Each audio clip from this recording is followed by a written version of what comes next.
Olá amigos, será apresentado agora o sensor de fluxo. A equipe é composta por mim, Jadir Júnior, Alexandre Ribeiro, Fabrício Barroso e Hamilton de Almeida. O procedimento se dará da seguinte forma. Na execução a seguir, tem-se um secador de cabelo de 2 velocidades para simular um gerador de fluxo de ar. A recepção do fluxo de ar é feita pelo cooler, que internamente envia o sinal através de 2 fios que estão situados atrás da parte de papelão. Esses fios se encaminham para o Arduino, que fará os cálculos e enviará os valores para o display, e para a serial do Arduino. Ambos estão localizados ao lado direito da tela seguinte. A unidade de vazão utilizada é de litros por minuto.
O circuito se trata de um sensor de fluxo de ar.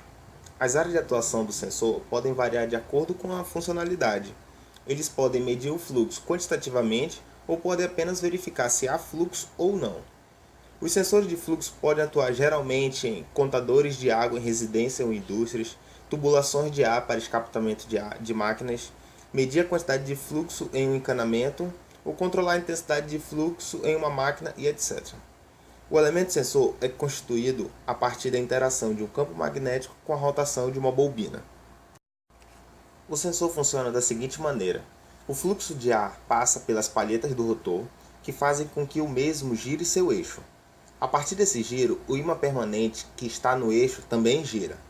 No envoltório do ímã há uma bobina circular que corta o fluxo magnético provocado pelo ímã, e de acordo com a lei de Biot-Savart, uma tensão induzida é criada. Essa tensão é diretamente proporcional com a rotação do eixo e, portanto, diretamente proporcional ao fluxo.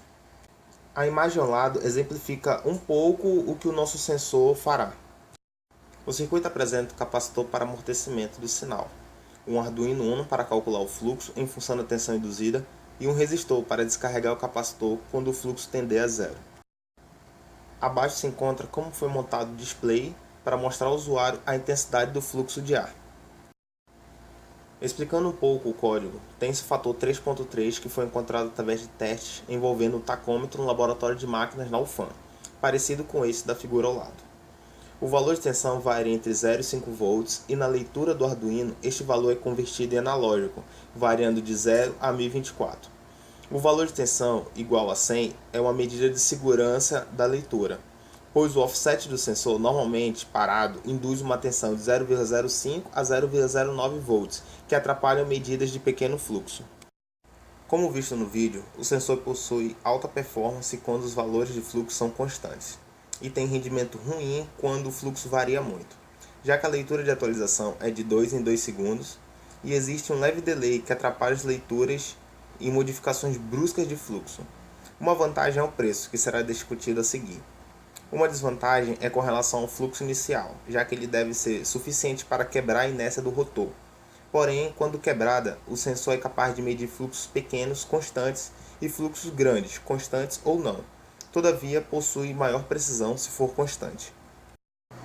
Em comparação com os preços, tem um sensor já consolidado no mercado de ar e água com saída de 0,5 V DC, que custa R$ 2.325, feito para aplicações industriais.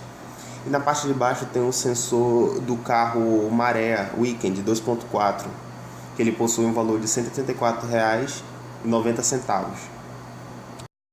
Basicamente, nosso sensor é formado por um capacitor eletrolítico, custando R$ 2,90, um resistor de R$ 1,90, um LCD para mostrar o resultado de R$ 29,90, um kit jumper de R$ 8,00, um cooler de R$ 10,00 para receber a entrada de ar e um kit Atmega para a realização dos cálculos de R$ 19,90, totalizando R$ 72,60. Para a comparação de produtos, escolhemos as seguintes características: precisão, robustez, design, sensoriamento, durabilidade e preço. O sensor industrial ele possui uma alta precisão, compacto e é mais atrativo em relação aos designs. Já o sensor automobilístico possui média precisão, a robustez dele é grande e ele é essencial somente para carros. O nosso sensor ele possui precisão ruins para variações bruscas de fluxo, porém ele é essencial em tubulações e o design dele é feito justamente para tubulações. No quesito sensoriamento, o sensor industrial ele não é recomendável, pois existem sensores mais baratos para tais aplicações. O sensor automobilístico atua com grande confiabilidade em situações ambientais extremas, como dentro de um carro, que possui calor, umidade, etc. Já o nosso sensor ele é confiável para esse tipo de aplicação, porém não em condições ambientais extremas. Em relação à durabilidade, o sensor industrial é o mais durável da categoria. Porém, o sensor automobilístico consegue cumprir a sua meta, que é resistir durante uma vida útil de um carro, logicamente quando o carro está bem cuidado. E o nosso sensor, quando revestido de um outro material sem ser o papelão, ele irá ter uma boa durabilidade. Por fim, o preço. O sensor industrial ele é muito mais caro em relação aos outros. Já o automobilístico depende muito da sua aplicação. E o nosso sensor ele é barato somente para aplicações de sensoriamento. Considerações finais. Nosso sensor, por ser mais barato, possui algumas limitações. Ele não pode ser utilizado em medidas altamente precisas e necessita de um tempo razoável para estabilização, aproximadamente 2 a 5 segundos em fluxo constante. Apesar das limitações, ele é recomendável quando se precisa verificar se há fluxo ou não. Outra aplicação recomendável é para controle de fluxo de alguma máquina, atuando de maneira equivalente a um termostato em um ar-condicionado. Exemplo, uma máquina não pode ter fluxo superior a um valor X. Com isso, utilize nosso sensor para o controle dessa máquina. Se caso esse fluxo for superior, o sensor informará o circuito de processamento para tomar as devidas providências. Chegamos ao final da apresentação e gostaria de agradecer a todos que assistiram este vídeo até o final e desejar um obrigado.